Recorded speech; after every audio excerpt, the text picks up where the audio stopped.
TNEB அதாவது மின் பகிர்மான கழகம் டான்ஜெட்கோ அப்படின்னு சொல்லுவாங்க. அந்த டான்ஜெட்கோவில் அனௌன்ஸ் பண்ணப்பட்ட அசஸர் பணிக்கு கணக்கீட்டாளர் பணிக்கு எப்படி விண்ணப்பிக்கிறது அப்படிங்கிறத பார்க்க போகிறோம். மொத்தம் 1300 போஸ்டிங் இருக்குது. இதுக்கு எப்படி விண்ணப்பிக்கலாம் அப்படிங்கிறது தான் இப்போ இந்த வீடியோவில் காண இருக்கிறோம். ஃபஸ்ட்டு என்ன பண்ணணும் அப்படின்னா டான்ஜெட்கோ அப்படின்னு சொல்லிட்டு நீங்கள் கூகுளில் போய் டைப் பண்ணணும். TANGETCO டான்ஜெட்கோ அப்படின்னு நீங்கள் ஃபஸ்ட்டு டைப் பண்ணணும். டைப் பண்ண உடனே என்ன ஆகும் அப்படின்னா அந்த அஃபீஷியல் வெப்சைட் காட்டும். www.danjetco.gov.in அப்படிங்கிற அஃபீஷியல் வெப்சைட் காட்டும். வரும். அதில் அப்படி கீழே வந்தோன்னா ஆன்லைன் அப்ளை ஆன்லைன் அப்படின்ட்டு இருக்கும். அது கீழே அப்படி வந்தோன்னா டைரக்ட் ரெக்ரூட்மெண்ட் டான்ஜெட்கோ இருக்கணும். அதை கிளிக் பண்ணணும். கிளிக் பண்ணோடனே இதில் ஏகப்பட்ட போஸ்டிங் கொடுத்துருப்பாங்க. Direct recruitment of assessors, direct recruitment of AE, assistant engineer and junior assistant accountant, அதே மாதிரி நிறைய போஸ்டிங் அதில் கொடுத்துருப்பாங்க. நீங்கள் எந்த போஸ்டிங் தேவையோ அந்த போஸ்டிங் கிளிக் பண்ணி விழுப்பலாம். இப்போ நாம் அசஸர் பணிக்கு விண்ணப்பிக்க போகிறோம். அதனால் அசஸர் அப்படிங்கிறத கிளிக் பண்ண போகிறோம். இதை கிளிக் பண்ணோடனே 3 ஆப்ஷன் இருக்குது. ஃபஸ்ட்டு உள்ளது நோட்டிஃபிகேஷன். எல்லோரும் நோட்டிஃபிகேஷன் தெளிவாக படித்து பார்த்துக்கோங்க. படித்து பார்த்துட்டு அப்ளை பண்ணுங்கள். அதுக்கடுத்து யூசர் மெனு இருக்குது. இது எப்படி யூஸ் பண்ணுறது அப்படிங்கிற மெனு இருக்கும். அதுக்கடுத்து ஒன் டைம் ரிஜிஸ்ட்ரேஷன் பண்ணி தான் இதுக்கு அப்ளை பண்ண முடியும். ஸோ டு அப்ளை ஆன்லைன் அப்படின்ட்டு இருக்கும். அது கீழே 3 லிங்க் இருக்கும். அதில் ஏதோ ஒரு லிங்க்கை கிளிக் பண்ணி நீங்கள் இந்த அசஸர் பணிக்கு விண்ணப்பிக்கலாம். ஏதோ ஒரு லிங்க் அடுத்த பேஜுக்கு போகும். ஆல்ரெடி உங்களுக்கு யூசர் நேம் பாஸ்வேர்டு இருந்ததுன்னா நீங்கள் அந்த யூசர் நேம் பாஸ்வேர்டு அங்கே டைப் பண்ணி, அது போக அந்த வேலிடேஷன் கோடுன்னு இருக்குது அதையும் டைப் பண்ணி நீங்கள் லாகின் பண்ணிங்கன்னா டைரெக்டாக நீங்கள் உள்ளுக்கு அப்ளை பண்ணலாம். ஆனால் மொதல் வாட்டி அப்ளை பண்ணுறவங்க என்ன பண்ணணும் அப்படின்னா கீழே பார்த்துட்டிங்கன்னா அதோட கீழே ரிஜிஸ்டர் நவ் அப்படின்ட்டு இருக்கும். அதை கிளிக் பண்ணணும்.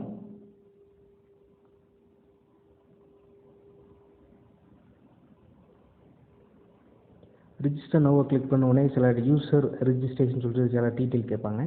நேம் ஆஃப் தி கேண்டிடேட் என்ன, விண்ணப்பதாரரின் பெயர், விண்ணப்பதாரரின் பெயர் என்னங்கிறத அதில் கரெக்டாக நம்ம டைப் பண்ணணும். அடுத்து பார்த்தோன்னா இனிஷியல், விண்ணப்பதாரரோட இனிஷியல் என்ன அதை டைப் பண்ணணும். அடுத்து ஃபாதர்ஸ் நேம் அப்படின்னு கேட்டிருக்காங்க. தந்தையாரின் பெயர் என்ன அப்படிங்கிறத அதில் டைப் பண்ணணும்.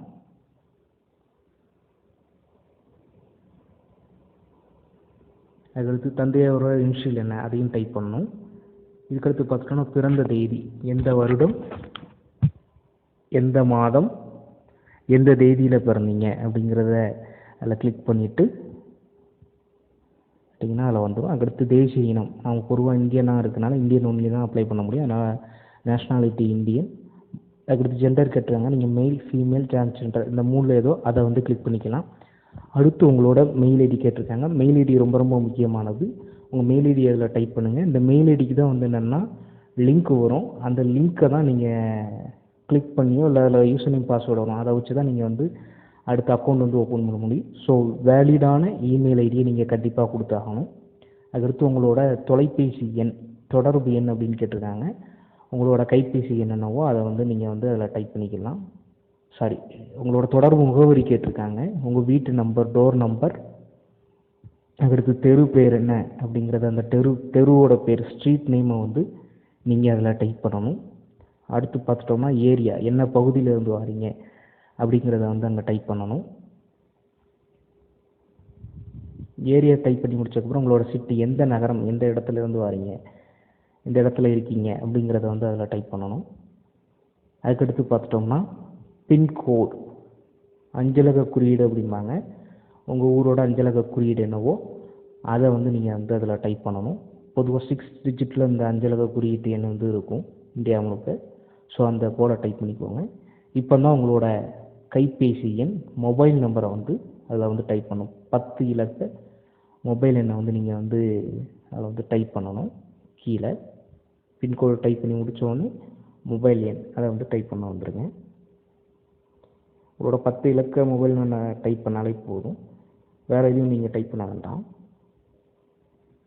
அதுக்கடுத்து உங்களோட வேலிட் ஐடி ப்ரூஃப் எடுத்து வச்சுக்கோங்க. அது என்ன ஐடி ப்ரூஃபாக இருக்கலாம்? Voter ID, driving licence, passport, PAN card, Aadhaar card postal ID, bank passbook, student ID, இதில் எது வேணாலும் இருக்கலாம். மறுபடியும் சொல்கிறேன், voter ID, driving licence, passport, PAN card, Aadhaar card, postal ID, bank passbook, student ID, இதில் எது வேணுமோ அதை கிளிக் பண்ணிவிட்டு உங்கள் ஐடி கார்டோட நம்பர் உண்டு, அடையாள அட்டை எண்ணுன்னு ஒன்று உண்டு, அதை வந்து அதில் வந்து டைப் பண்ணுங்கள். உங்களோட அடையாள அட்டை எண் உண்டோ அதை வந்து அதில் டைப் பண்ணுங்கள். டைப் பண்ணி முடிச்சோடனே வேலிடேஷன் கோட், சரிபார்த்தல் குறியீடுன்னு கீழே ஒன்று இருக்கும், அதை பார்த்து அப்படி மேலே டைப் பண்ணுங்க. 302 அப்படின்ட்டு இருக்கும். உங்களுக்கு வந்து இது வேறு மாதிரி வரும், ஒவ்வொரு ஆளுக்கும் அந்த வேலிடேஷன் கோடு மாறும். ஸோ அதை வந்து கவனமாக கீழே என்ன இருக்கோ அதை பார்த்து டைப் பண்ணிட்டு ரிஜிஸ்டர்டு அப்படிங்கிறத வந்து கிளிக் பண்ணுங்கள். கிளிக் பண்ண உடனே ஒரு மெசேஜ் வரும். மெசேஜ் வந்து ரிஜிஸ்டர் கம்ப்ளீட் சக்ஸஸ்ஃபுல், உங்களோட ரிஜிஸ்ட்ரேஷன் என்ன அப்படின்னு வரும். ஆக்டிவேஷன் லிங்க் வந்து உங்களோட இமெயில் ஐடிக்கு வந்து சென்ட் ஆகிருக்கும். நீங்கள் உங்கள் இமெயில் ஐடியை வந்து ஓப்பன் பண்ணிவிட்டு நீங்கள் வந்து இந்த லிங்க்கை வந்து ஆக்டிவேட் பண்ணிக்கலாம். இப்போ நீங்கள் என்ன பண்ணுங்கன்னா உங்களோட இமெயில் ஐடி, நீங்கள் வேலிட் இமெயில் ஐடி ஒன்று கொடுத்துருக்கீங்க பார்த்தீங்களா, அந்த இமெயில் ஐடியை வந்து முதல்ல நீங்கள் வந்து ஓப்பன் பண்ணணும். அந்த இமெயில் ஐடியை வந்து ஓப்பன் பண்ணிட்டீங்கன்னா அதில் வந்து இன்பாக்ஸில் வந்து வரும். சில சமயம் ட்ராஸ்லையும் விடுறதுக்கான வாய்ப்புகள் வந்து இருக்குது. ஸோ நீங்கள் உங்களோட இமெயில் ஐடியை வந்து ஓப்பன் பண்ணிக்கோங்க. ஓப்பன் பண்ணோடனே அதில் இன்பாக்ஸை பாருங்கள். அந்த இன்பாக்ஸில் போய் பார்த்தீங்கன்னா இன்ஃபோ அப்படின்னு சொல்லிட்டு அட்மினிஸ்ட்ரேஷன் டிரான்சிட்கோ பேங்க் ரிஜிஸ்ட்ரேஷன் கன்ஃபர்மேஷன் மெயில் அப்படின்ட்டு வந்திருக்கும். அதை வந்து கிளிக் பண்ணி உள்ளுக்கு போங்க. உள்ளுக்கு போனீங்கன்னா ஒரு லிங்க் கொடுத்துருப்பாங்க. அந்த லிங்க் வழியாக போய் நம்ம ஆக்டிவேட் பண்ணலாம். இல்லை ரிஜிஸ்ட்ரேஷன் நம்பர், பாஸ்வேர்டு கொடுத்துருப்பாங்க. இனிஷியல் பாஸ்வேர்டு தான், 10 பாஸ்வேர்டு தான் இப்போதைக்கு. இதை ஒரு நோட் பண்ணி வச்சுக்கோங்க. முதல்ல நோட் பண்ணி வச்சுட்டு நீங்கள் வந்து அந்த லிங்க் வழியாக போய் நம்ம அக்கௌண்ட்டை ஆக்டிவேட் பண்ணிக்கலாம். இப்போ அந்த லிங்க்கை கிளிக் பண்ணுங்கள். லிங்க்கை கிளிக் பண்ணோடனே ஒரு ரிஜிஸ்ட்ரேஷன் கம்ப்ளீட்டட் அப்படின்னு வரும். அது கீழே லாகின் அப்படின்ட்டு ஒன்று இருக்கும், அதை வந்து கிளிக் பண்ணணும். இப்போ உங்களுக்கு உங்கள் மெயில் ஐடிக்கு வந்து அந்த ரிஜிஸ்ட்ரேஷன் நம்பரை டைப் பண்ணிவிட்டு கீழே உங்களோட கடவுச்சொல்லை வந்து டைப் பண்ணிக்கோங்க. மேலே ரிஜிஸ்ட்ரேஷன் நம்பர், கீழே வந்து உங்களோட கடவுச்சொல், உங்கள் மெயிலுக்கு வந்த உங்கள் ரிஜிஸ்ட்ரேஷன் நம்பரையும் கடவுச்சொல்லையும் வந்து அதில் வந்து போட்டுக்கோங்க. அடுத்து கீழே பார்த்துட்டோம்னா வேலிடேஷன் கோட் அப்படின்னு ஒன்று கொடுத்துருக்காங்க. அதை வந்து பார்த்து கரெக்டாக டைப் பண்ணுங்கள். ஏன்னா சிலருக்கு வந்து தப்பாக டைப் பண்ணிட்டீங்கன்னா திரும்ப முதல்ல வந்து டைப் பண்ண வேண்டியதாக இருக்கும். ஸோ வேலிடேஷன் கோடை வந்து கீழே அந்த கட்டத்தில் இருக்கிறத பார்த்து தெளிவாக டைப் பண்ணுங்கள். டைப் பண்ணிட்டு லாகின் உள்நுழை அப்படிங்கிறது இருக்கும், அதை வந்து கிளிக் பண்ணணும். கிளிக் பண்ண உடனே என்னென்னா சேஞ்ச் பாஸ்வேர்ட் பண்ணிக்கலாம். ஆல்ரெடி அவங்க ஒரு பாஸ்வேர்டு கொடுத்தாங்கல்ல அந்த டிரான்சிட் கோடில் இருந்து, அந்த பாஸ்வேர்டை வந்து நம்ம சேஞ்ச் பண்ணிக்கலாம். அதனால் சேஞ்ச் பாஸ்வேர்டு கொடுங்க. இல்லை உங்களோட யூசர் நேம் வரும். இப்போ கரண்டாக அந்த இனிஷியலாக ஒரு பாஸ்வேர்டு உண்டுல்ல, அவங்க மெயில் ஐடிக்கு அனுப்புனாங்கல்ல, அந்த பாஸ்வேர்டை காப்பி பண்ணிவிட்டு அதில் வந்து பேஸ்ட் பண்ணிடுங்க. இல்லாட்டி டைப் பண்ணாலும் ஓகே. இப்போ உள்ள பாஸ்வேர்டு டைப் பண்ணிட்டு உங்களுக்கு என்ன பாஸ்வேர்டு வேணும்னு நினைக்கிறீங்களோ அந்த புது பாஸ்வேர்டை வந்து நியூ பாஸ்வேர்டு அப்படிங்கிற ஒரு பாக்ஸ் இருக்கும், அந்த பாக்ஸில் வந்து டைப் பண்ணிடுங்க. அந்த பாஸ்வேர்டை கன்ஃபார்ம் பண்ணுறதுக்காண்டி கீழே கன்ஃபார்ம் பாஸ்வேர்டுன்னு ஒன்று இருக்கும், அதுலேயும் வந்து டைப் பண்ணிடுங்க. மறுபடியும் சொல்கிறேன், யூசர் நேம் இருக்கும், அதில் பழைய பாஸ்வேர்டு இருக்கும், அந்த பாஸ்வேர்டுங்கிற இடத்துல பழைய பாஸ்வேர்டை டைப் பண்ணுங்கள். நியூ பாஸ்வேர்டில் உங்களுக்கு பிடிச்ச பாஸ்வேர்டை டைப் பண்ணிவிட்டு அதுக்கடுத்து கன்ஃபார்ம் பாஸ்வேர்டு இருக்கும். ஏற்கனவே இந்த நியூ பாஸ்வேர்டை டைப் பண்ண விஷயத்த கன்ஃபார்ம் பாஸ்வேர்டை டைப் பண்ணிவிட்டு சப்மிட் அப்படிங்கிறத கொடுத்துருங்க. கொடுத்தோடனே மெசேஜ் பாஸ்வேர்டு இஸ் சேஞ்ச் சக்ஸஸ்ஃபுல்லின்னு வரும். இப்போ அப்டேட் ப்ரொஃபைல்னு இருக்கும். இந்த அப்டேட் ப்ரொஃபைலை போய் அப்டேட் பண்ணணும். நம்ம ப்ரொஃபைலை அப்டேட் பண்ணணும். இது மொத்தம் 5 ஸ்டெப்ஸை கொண்டது. ஃபஸ்ட்டு ஸ்டெப் வந்து என்னென்னு பார்த்தோன்னா பர்சனல் இன்ஃபர்மேஷன், பயனாளர்களின் விவரம் இருக்கும். செகண்ட் ஸ்டெப்பில் வந்து அடிஷ்னல் இன்ஃபர்மேஷன், கூடுதல் விவரங்கள் இருக்கும். மூணாவது வந்து எஜுகேஷன் இன்ஃபர்மேஷன், கல்வி தகுதிகள் இருக்கும். நாலாவது பார்த்துட்டோம்னா அப்ரெண்டிஸ்ஷிப் அட் டான்ஜெட்கோவில் எதுவும் அப்ரெண்டிஸ்ஷிப் எக்ஸ்பீரியன்ஸ் இருந்தால் அது இருக்கும். அஞ்சாவது டிக்ளரேஷன், உறுதிமொழி வந்து இருக்கும். இது 5 ஸ்டெப்பும் அடுத்து நீங்கள் பண்ண போனீங்க. இந்த 5 ஸ்டெப்பும் பண்ணுறதுக்கு முன்னாடி நம்ம முக்கியமான விஷயங்களை எடுத்து வச்சுக்கணும். உங்களோட ஃபோட்டோ 20 கேபிலேருந்து 30 கேபிக்குள்ளே இருக்கணும். ஸ்கேண்டு ஃபோட்டோ ஜேபெக் ஃபைலில் இருக்கணும். இதுமாதிரி உங்கள் சிக்னேச்சர் வந்து 10 கேபிலேருந்து 20 கேபிக்குள்ளே இருக்கணும், ஜேபெக் ஃபைலில் இருக்கணும். அதுக்கடுத்து அப்லோட் லெஃப்ட் ஹேண்டு தம் இம்ப்ரெஷன், இடது கை பெருவிரலையை வந்து நீங்கள் ஸ்கேன் பண்ணி வச்சுக்கணும். அது 10 கேபிலேருந்து 20 கேபிக்குள்ளே இருக்கணும், ஜேபெக் ஃபைல் ஃபார்மெட்டில் இருக்கணும். இப்போ நீங்கள் வந்து 5 ஸ்டெப்பையும் பண்ண போகிறீங்க. ப்ரொசீட் அப்படிங்கிறத முதல்ல கொடுக்க போகிறீங்க.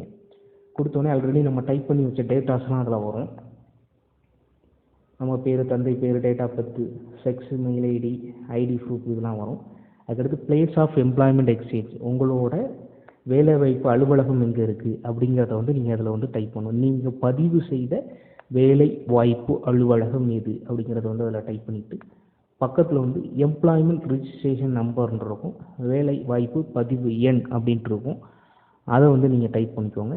அது டைப் பண்ணோடனே ஆல்ரெடி நீங்கள் டைப் பண்ண விஷயங்கள் இருக்கும். Mobile phone, communication address, street, area, place, pin code இருக்கும். இப்போ சேவ் கொடுங்க. சேவ் கொடுத்தோடனே சக்ஸஸ் ஆகிடும். சேவ் கொடுத்து நெக்ஸ்ட் கொடுத்துருங்க.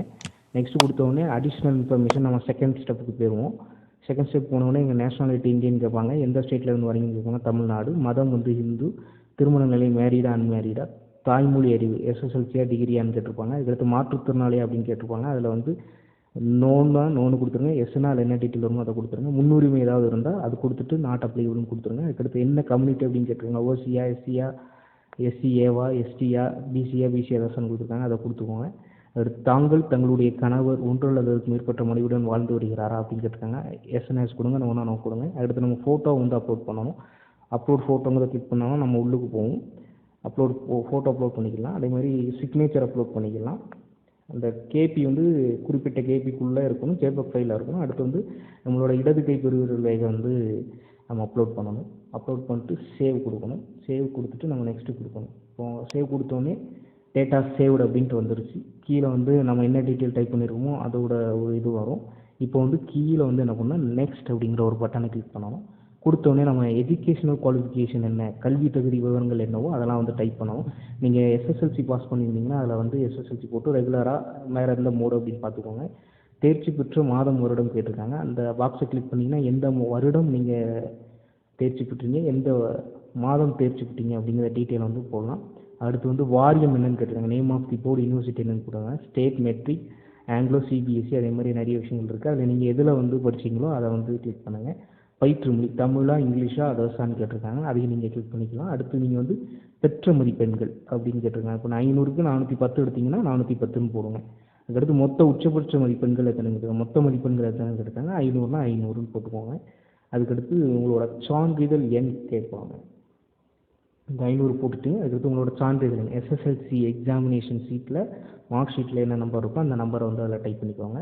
இதுக்கடுத்து 12th முடிச்சிருக்கீங்களா அப்படின்னு கேட்பாங்க. 12th முடிச்சிருந்தா ரெகுலராக, ப்ரைவேட்டாக அதே மாதிரி தான் மேலே உள்ள சொன்ன விஷயங்கள் மாதிரி தான் வந்து நீங்கள் டைப் பண்ணணும். தேர்ச்சி பெற்ற மாதம் வருடங்கள் என்ன அப்படிங்கிறதையும் நீங்கள் வந்து டைப் பண்ணணும். அது மாதிரி என்ன போர்டில் படிச்சிருக்கீங்க அப்படிங்கிறதும் கேட்பாங்க. ஸ்டேட்டா, மெட்ரிகுலேஷன், அதே மாதிரி நிறைய டீட்டெயில் கேட்பாங்க. அதை கிளிக் பண்ணிக்கோங்க. மீடியம் ஆஃப் 12th என்ன 12th என்ன படிச்சிங்க, அதில் எவ்வளோ மார்க் எடுத்தீங்க, நீங்கள் பெற்ற மதிப்பெண்கள் எத்தனை, மொத்த மதிப்பெண்கள் எத்தனை, 1200க்கு எவ்வளோ மதிப்பெண்கள் பெற்றீங்க அப்படின்னு போட்டு உங்களோட சான்றிதழ் என்ன வந்து அதில் டைப் பண்ணணும்.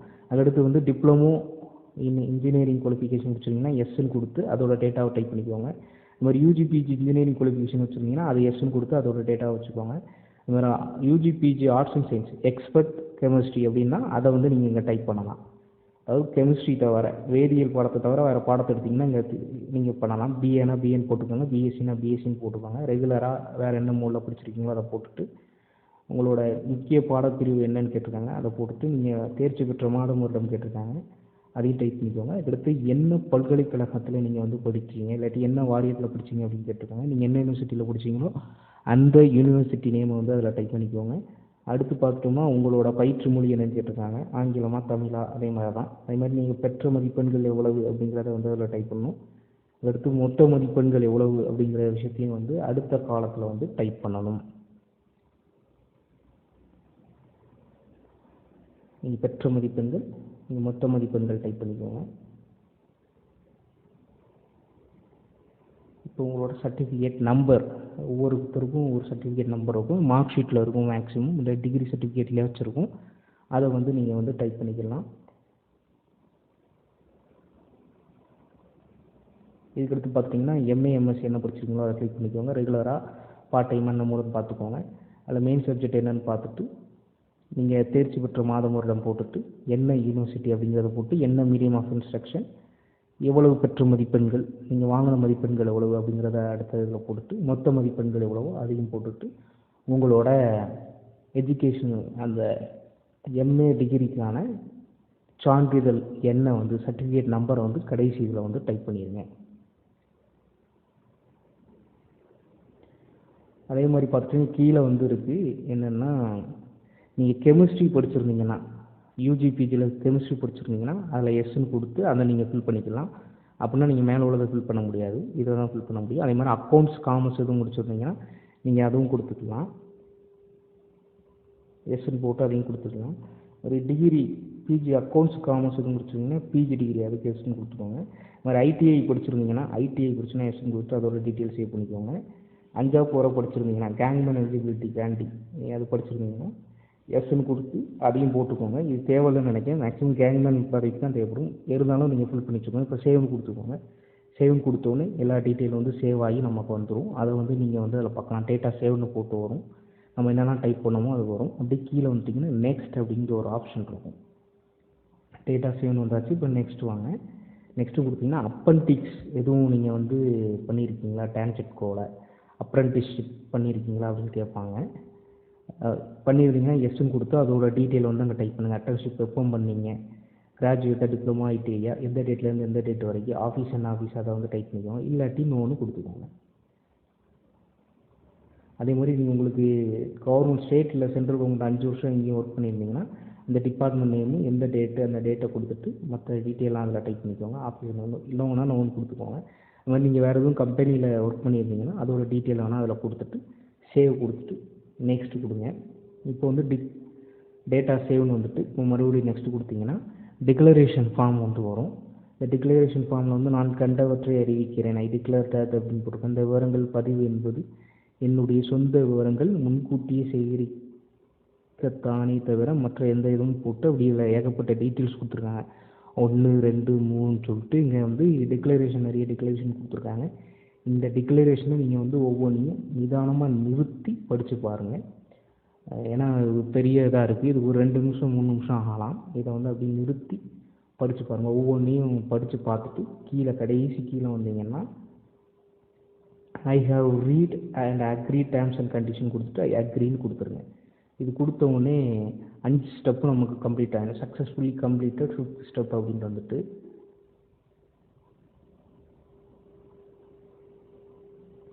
இதுக்கடுத்து என்ன பண்ணுங்கள் அப்படின்னா அப்ளிகேஷன் அப்படின்ட்டு இருக்கும். அதை கிளிக் பண்ணுங்கள். இப்போ தான் முக்கியமான பகுதி. அசஸர் பணி அப்படின்ட்டு இருக்கும். இந்த அசஸரை வந்து கிளிக் பண்ணுங்கள். இதில் அப்ளை ஹேர் அப்படின்ட்டு இருக்கும். அதே மாதிரி view application, upload document, download challan, check payment இதே மாதிரி இருக்கும். இந்த அப்ளை ஹேரை கிளிக் பண்ணுங்கள். கிளிக் பண்ண உடனே நம்ம அப்ளிகேஷன் ஏற்கனவே டைப் பண்ணி வச்சுருக்கோம்ல ஒன் டைம் ரிஜிஸ்ட்ரேஷனில் அந்த அப்ளிகேஷன் ஃபுல்லாக இதில் வரும். அதை வந்து ஒரு வாட்டி வெரிஃபை பண்ணிக்கோங்க. நிறைய விஷயங்கள் இருக்குது. அதை பார்த்துட்டு அப்படி கீழே வந்தீங்கன்னா இதில் நீங்கள் வந்து முக்கியமான விஷயத்தை வந்து இப்போ என்ன பண்ண போகிறீங்க, இந்த எக்ஸாம் சென்டர் எங்கேங்கிறத செலக்ட் பண்ண போகிறீங்க. மொத்தம் 3 சென்டரை வந்து நீங்கள் சூஸ் பண்ணிக்கலாம். தேர்வு மையத்தை வந்து தேர்வு செஞ்சுக்கலாம். ஃபஸ்ட்டு சாய்ஸ் எந்த டிஸ்ட்ரிக்கு, செகண்ட் சாய்ஸ் எந்த டிஸ்ட்ரிக்கு, தேர்ட் சாய்ஸ் எந்த டிஸ்ட்ரிக்குங்கிறத வந்து நீங்கள் அதில் வந்து போடணும். First choice, second choice, third choice. முடிஞ்ச அளவுக்கு உங்கள் மாவட்டத்துக்கு பக்கத்து மாவட்டங்களே வந்து போட ட்ரை பண்ணுங்கள். அதான் வந்து உங்களுக்கான அணுகக்கூடிய வகையில் எளிதாக இருக்கும். ஸோ அந்த 3 சாய்ஸும் போட்டுட்டு கீழே வந்து தாங்கள் இந்த பகுதிக்கு தகுதியானவரா அப்படின்னு கேட்டிருக்கோம். எஸ்ன்னு கொடுத்துட்டு சேவ் அப்படிங்கிறத கொடுத்துருங்க. கொடுத்த உடனே அதில் இன்ஸ்ட்ரக்ஷன் டு கேண்டிடேட் அப்படின்ட்டு வரும். அதை ஒரு வாட்டி ரொம்ப நல்லா தெளிவாக படித்து பார்த்துக்கோங்க என்னென்ன இன்ஸ்ட்ரக்ஷன் கொடுத்துருக்காங்க அப்படின்ட்டு.